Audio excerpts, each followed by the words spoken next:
Hello guys, ako ay magsusukat at magagawa ng ngipin ng aking pinsan na nakatira sa bahay.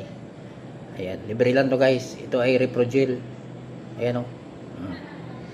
Ihalo lang po natin sa tubig yan. Tapos ipakagat natin mamaya yan sa ating kliyente. Ayan. Ito ang mga materialis na to ay na-order na sa Lazada, sa Shopee. Ayan. Ilagay na po natin sa ating hulmahan na pangitaas. Ayan o. Ang kulay blue na yan.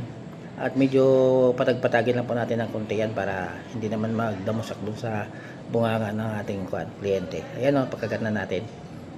Ayan.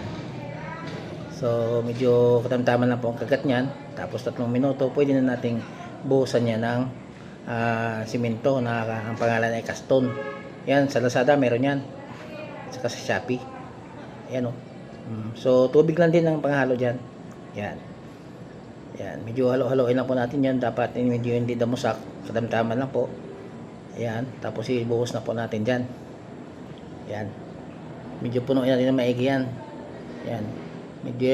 Medyo tuktukin natin ng konti guys para lahat ng mga butas ay malagyan. Tapos ito, i-storage lang po natin ng mga 3 o 4 na oras.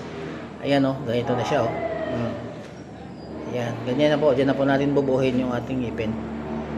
Ayan. Ito ay rod na 0.8 stainless rod na bibili rin sa Shopee yan. Yan ay pang brace dyan para hindi agad-agad mababali. Kasi mababali agad ang pustiso. Madalas nababali. Kaya lagyan din ng bakal yan na stainless. Ito ay Dura na kulay pink. Ito ay magiging alangala ng ngipin ng pustiso. Ayan. Ito ay self-cure liquid. Yan ang panghalo dyan. Hindi pwedeng haluan ng tubig yan. Kaya yan, medyo halo-haloin na natin. Yan, tapos ibuhos na po natin dyan lahat yan kasi mabilis po yan matuyo guys. Kaya dapat mabilis tayo kumilos. Ayan o. Yan na po ang magiging alangala natin. Yan. So magkakabit na po tayo ng mga ngipin dyan sa mga bungal-bungal nyan. Ayan, bilisan na po natin kasi matutuyo po agad kasi yung Dura na binuhos natin dyan. Ayan. So ganyan lang po kasimple guys, sundan nyo lang po yung video at matutunan po ninyo kung paano gumawa ng mano-mano na paggawa ng pustiso. Ito ay hindi pang benta, ito yung pang sarili lang kasi bawal po yan. Mga pinsan, mga anak, mga kamag-anak pwede natin gawan sa bahay lang. Ayan o, mano-mano lang to. Ayan, may video pinas-forward ko lang yan kasi kaya nabuo agad yung mga ngipin dahil napakahaba po ng video na yan. So, ganyan na po guys ang kalabasan. So, kuha po tayong grinder at grinderin na po natin yun. Huwag na po natin patamaan yung ngipin. Tatansyahin na po natin. Linisin na po natin yan. At pagkatapos nyan, magtimpla ulit tayo ng Dura. At bubuhusan po natin ulit yan guys yung yung ngipin na ginarinder natin kanina.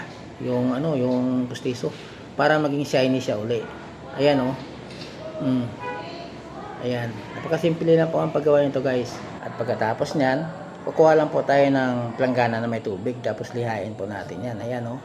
Yun. Pag sigurado na malinis na, ilagay na po natin sa pangalawang hulmahan para masigurado natin na talagang insaktong-insakto siya. Ayan o. So, ipasukat na po natin yan mamaya sa ating kliyente. Ayan. So, isukat na. So guys, maraming salamat sa panonood at God bless po sa inyo lahat.